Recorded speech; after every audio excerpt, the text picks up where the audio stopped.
زلیخا فریفتہ ہو گئی، گناہ کی دعوت دینے لگی تو حضرت یوسف نے کہا قال معاذ اللہ، میں اللہ کی پناہ چاہتا ہوں۔ سارے دروازے بند کر کے جب وہ پیچھے بھاگی، اصل حسین وہی شخص ہوتا ہے جو اپنے باطن کے حسن کو بچا لیا کرتا ہے۔ جو سوداگری کرنے لگے وہ تھوڑا حسین ہوتا ہے۔ حضرت یوسف علیہ السلام جب بھاگے تو اس نے پیچھے سے پکڑ کے کرتا کھینچا، کرتا پھٹ گیا۔ ابھی آپ دروازے تک پہنچے تھے، عزیز مصر خود آ گیا۔ اس نے آگے کہا یہ کیا ہو رہا ہے؟ تو اس نے مکر کیا، زلیخا نے، کہنے لگی کہ ہونا کیا ہے، اس کو گھر میں رکھ کے پالا ہے، اب جوان ہوا ہے تو معاذ اللہ اس نے میرے طرف دست درازی کرنے کی کوشش کی ہے۔ حضرت یوسف پھر خاموش ہو گئے۔ بھائی بیچ رہے تھے تو پھر بھی خاموش تھے۔ کبھی کبھی کچھ چیزیں خاموش رہ کے سہنی پڑتی ہیں۔ زخم پہ زخم کھا کے جی، خون جگر کے گھونٹ پی، آہ نہ کر لبوں کو سی، یہ عشق ہے کو دل لگی نہیں۔ حضرت یوسف علیہ السلام پھر چوپ ہے۔ زلیخا نے بڑی باتیں کی۔ ایک دانا آدمی تھا، قرآن کہتا ہے ایک بولا بولنے والا، ایک عقل مند بولا۔ اس نے کہا دیکھو، نہ زلیخا کی سنو نہ یوسف کی سنو، اگر تو کرتا آگے سے پھٹا ہوا ہے تو پھر غلطی ہے جناب یوسف کی، اور اگر پیچھے سے پھٹا ہے تو پھر زلیخا کی غلطی۔ حضرت یوسف کی معاذ اللہ پھر غلطی۔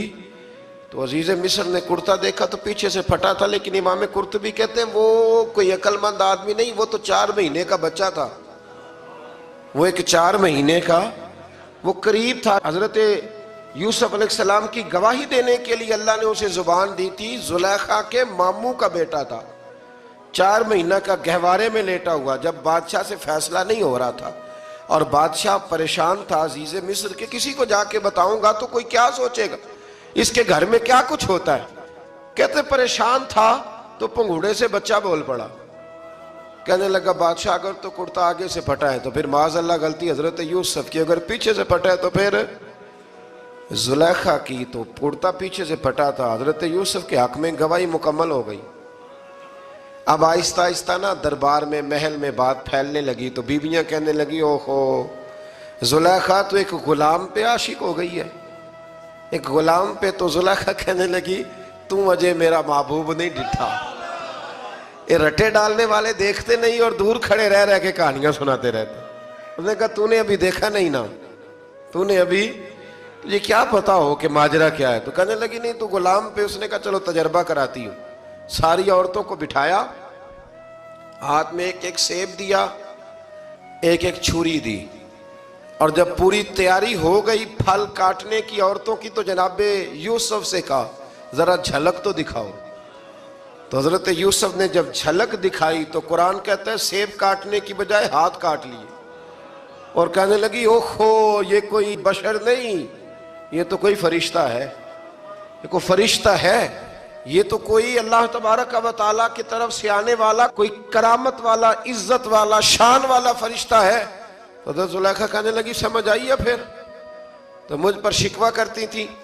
تو اب وہ بات بھی آہستہ آہستہ پھیلنے لگی کہ حضرت یوسف علیہ السلام کی غلطی نہیں، غلطی زلیخا کی۔ اب بادشاہ نے زلیخا سے کہا کہ اگر تو میں تیری بات کروں تو تیرے ساتھ میری بدنامی کا بھی ڈر ہے، کیا کرے؟ طے یہ پایا کہ حضرت یوسف کو جیل میں ڈال دیا جائے۔ پہلے بھائیوں کے تھپڑ، پھر کنواں، پھر مصر کی منڈی، پھر زلیخا کا الزام، اور پھر باری آ گئی جیل جانے کی۔ حضرت یوسف علیہ السلام کو جیل میں، کچھ نے لکھا ہے 12 سال جیل میں رہے، جیل میں ڈال دیا۔ حضرت یوسف علیہ السلام جیل میں کیا کرتے؟ واعظ فرماتے، تبلیغ فرماتے، لوگوں کو اللہ کی توحید کی دعوت دیتے۔ وہاں جیل میں نا ایک شخص نے خواب دیکھا، اس نے دیکھا کہ میرے سر پہ نا پرندے کھا رہے۔ تو حضرت یوسف کہنے لگے اس کی تعبیر یہ ہے کہ تجھے قتل کیا جائے گا، اور تیری لاش کچھ دیر پڑی رہے گی تو پرندے تیرے سر پہ آ کے بیٹھیں گے، یہ تعبیر ہے۔ ایسا ہی ہوا، واقعی وہ شخص قتل ہو گیا۔ ایک شخص نے دیکھا کہ وہ شراب کشید کر رہا ہے، اس نے بھی تعبیر پوچھی تو آپ نے فرمایا تو اپنے بادشاہ کو پلائے گا۔ محسوس ہوتا ہے کہ اتنی دیر تک شراب ناجائز نہیں تھی، تو اس کو شراب پلائے گا، یہ اس کی تعبیر ہے۔ وقت گزرتا گیا. وقت جو ہوتا ہے نا، وقت یہ خود بخود لوگوں کی بے گناہی ثابت کر دیتا ہے. ایک وقت میں نا پراپوگنڈا ہوتا ہے تو ہر آدمی پراپوگنڈے کا شکار ہوتا ہے. پھر جب وقت گزرتا جاتا ہے تو خود بخود وقت کا گزرنا کچھ چیزوں کا خود بخود حل بن جاتا ہے. حضرت یوسف علی نبینا علیہ السلام کو جب 12 سال بیت گئے تو بادشاہ نے، عزیز مصر نے خواب دیکھا. اس نے خواب دیکھا کہ 7 موٹی تازی گائیں دبلی پتلی گائیں کو کھا گئی، اور 7 خشک بالیاں ہیں اور 7 سرسبز و شاداب بالیاں ہیں. اپنے وزیر سے کہنے لگا کوئی تعبیر والا بندہ ملے. اس نے کہا کہ ایک بندہ ہے جس کی تعبیریں بڑی سچی ہیں. کہا وہ کون؟ کہنے لگے جناب یوسف. تو قید خانے میں پیغام بھیجا حضرت یوسف کو کہ خواب کی تعبیر بتائیں. تو جناب یوسف نے یہ نہیں کہا پہلے مجھے باہر نکالو، یہ نہیں فرمایا. فرمایا تعبیر یہ ہے، یہ 7 خشک بالیاں دیکھی ہیں نا، اس کا مطلب ہے کہ 7 سال تنگ دستی رہے گی، اور 7 سرسبز بالیاں دیکھی ہیں تو پھر 7 سال اللہ خوشحالی دے دے گا. اور فرمایا یہ جو تم نے گائیں دیکھی ہیں موٹی تازی وہ کھا گئیں، فرمایا اس کی تعبیر یہ ہے کہ کوشش کرنا کہ جو تمہارے پاس دن یہ چل رہے ہیں جن میں سرسبز و شاداب ہے کھیتیاں، تو 7 سالوں کے لیے اناج جمع کر لینا، بالیوں کے اندر ہی رہنے دینا، باہر نہ نکالنا. اور پھر اگلے جو خشک سال ہوں گے نا، وہ یہ جو جمع پونجی کی ہوگی نا، اس کی برکت سے وہ 7 سال آسانی سے. اس پر ہمارے مفسرین نے لکھا ہے، اس آیت پر صوفیاء اور بزرگ تو کہتے ہیں نا سارا اللہ کے راستے میں دے دو، یہ بھی بات اچھی ہے، لیکن اگر کوئی اپنے بچوں کے لیے آنے والے وقت کے لیے کچھ چیزیں سنبھال کے رکھے تو یہ بھی سورہ یوسف سے ثابت ہے. یہ بھی سورہ یوسف سے، تو یہ بھی کوئی ایسا فعل نہیں ہے جس پر کوئی شخص تنقید کر سکے. آمدام برسر مطلب حضرت یوسف نے جب تعبیر بتائی تو بادشاہ کہنے لگا کہ انہیں باہر نکالو. آپ فرمانے لگے میں نہیں نکلتا بھائی، نہیں نکلتا میں جیل سے، یہی ٹھیک ہوں میں.